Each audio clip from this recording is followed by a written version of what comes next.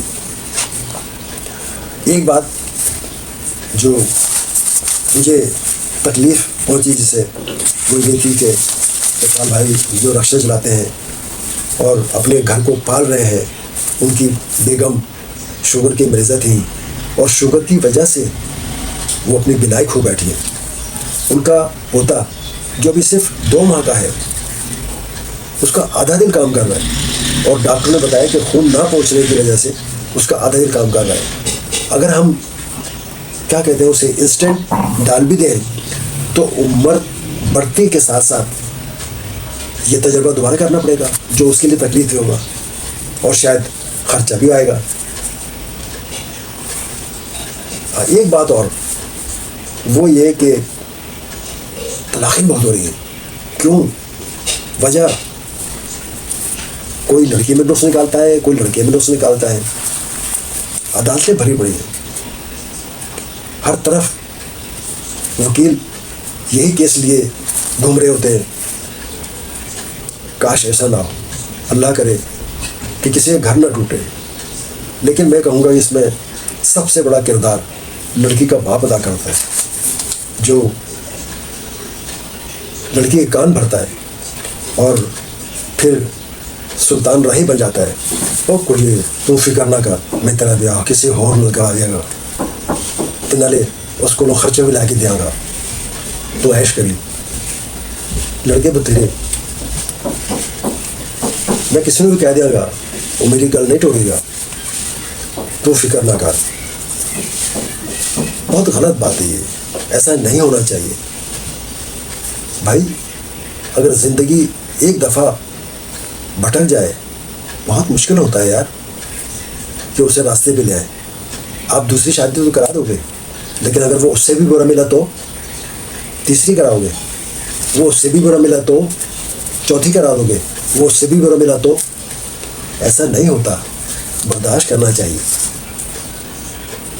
کچھ حالات ہو جاتے ہیں کہ نبھانا پڑتا ہے، نبھانا چاہیے. گھر ایک دفعہ ہی بنتا ہے، بار بار نہیں بنتا. اور یہ دونوں کے صلاح مشورے سے، دونوں کے تعاون سے گھر بنتے ہیں. آج کل ایک مسئلہ اور ہے جو بہت عام ہے، وہ ہے ای چالان. اسکول کے بچے، کالج کے بچے، دفتر جانے والے لوگ، غریب غربا، موٹر سائیکل والے اس زد میں آتے ہیں. ان کا چالان ہوتا ہے 5-5 ہزار روپے کا. وہ کہاں سے لائیں گے؟ وہ کیا کریں گے؟ اور چالان کرنے والے تو دیکھتے ہی نہیں ہے کہ غلطی ہے یا نہیں، غلطی کسی کی اور سزا کسی اور کو ملے. یہ کہاں کا انصاف ہے؟ ایسا نہیں کرنا چاہیے. ہاں اگر کوئی غلطی کرتا ہے تو اسے سزا ملنی چاہیے، لیکن پہلی دفعہ میں اس کو تنبیہ کر دی جائے کہ ایسا نہ کیا جائے، آپ کی جان کو خطرہ ہوگا، آپ اباج ہو سکتے ہیں، آپ زخمی ہو سکتے ہیں. تو میں سمجھتا ہوں کہ ہر انسان اسے سمجھنے کی کوشش کرے گا. میں امید کرتا ہوں کہ ویڈیو آپ کو پسند آئی ہوگی. بیماری کی وجہ سے میں کچھ جگہوں پہ اٹک گیا ہوں، بھٹک گیا ہوں، کچھ کا کچھ بول گیا ہوں، تو معاف کیجیے گا. اور میں سمجھتا ہوں کہ آپ جو میں کہنا چاہتا ہوں اس کو سمجھ رہے ہوں گے.